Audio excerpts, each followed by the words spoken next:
You know, guys, most of the Indian food that I make looks almost identical.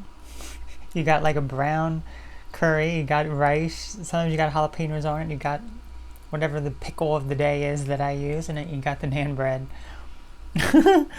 But I've been trying to, again, if you saw my previous video of spinach, the spinach curry that I made, try to follow the recipe a bit more. Try to, make something that's actually has a name as opposed to just putting a bunch of stuff together.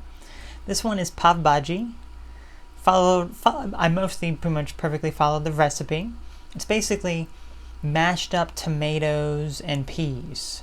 Then you have a little bit of chili peppers in there. I also added some onion and garlic. Usually what you would have is you would have some little pieces of onion and cilantro on top of it. Maybe even a little bit, few peas on top. Usually a little bit of butter in the center, and you have it usually instead of naan bread, you have like this little tiny like bun, this like square bun. That's usually how I've had it when I've had it out at restaurants and everything. I had the naan bread, so I didn't do all that. I didn't do some of the other stuff, but the actual base is very, very similar. It's a very thick curry, almost like I don't know how to describe it, but it is very, very thick, and I think it's just from all the peas that you mash up and all that sort of stuff. So this was actually like one of the first Indian meals that I ever had, and it was just one of the absolute best. It really was. It was just absolutely tasty. Very, very good. I think it was like one of the first that I ever had out at a restaurant. Because I think I first initially had Indian food, like I bought it at a grocery store or something. Something like that. So, yeah, let's take a bite now, guys. Look. Indian food is like the main thing that I make here, which is funny, isn't it? Yeah, I don't know. I guess that's just my favorite type of food. Anyway, let us take a bite now, shall we? Let's hear the crunch. Let's hear the ASMR crunch of that jalapeno. Mmm. It's very tasty. It really is. Oh, I forgot to pickle. This is ginger pickle. Ginger.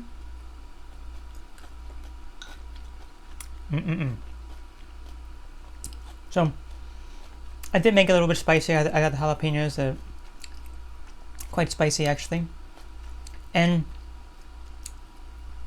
the flavor and texture of this is very different from other curries that I made. Probably because it is very thick. But I did do it a little differently still. Because I always like to add like a coconut milk base. Like for the most part, I'm not the biggest fan of like a tomato base. This one was primarily tomato base. A lot of curries are tomato base.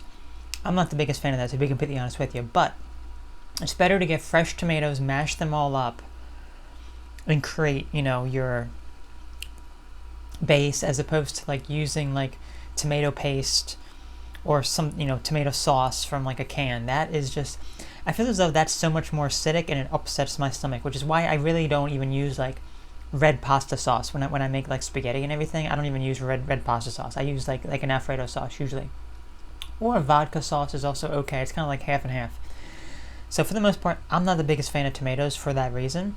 Fresh tomatoes mashed up, I don't have any issue with this for the most part. I mean, it's like very, very minor like discomfort that I have, but yes, I still add coconut milk.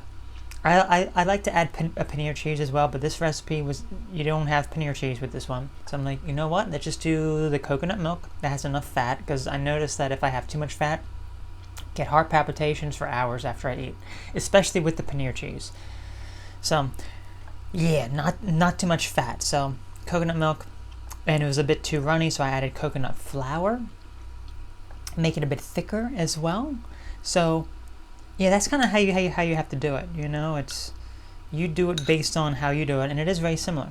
This is very similar to what I've had at a restaurant. It really is. So yeah, I think it's mostly the peas and the tomatoes. That's primarily where a lot of the flavor comes from. But mashing up them peas.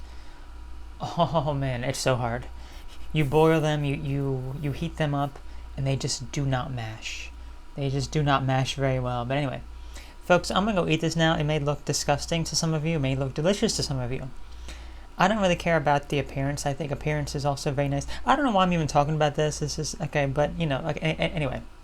Let me know what your thoughts are. If you think it looks disgusting and it's going to taste good, or you think it looks good but it's going to taste disgusting, or whatever. I don't know.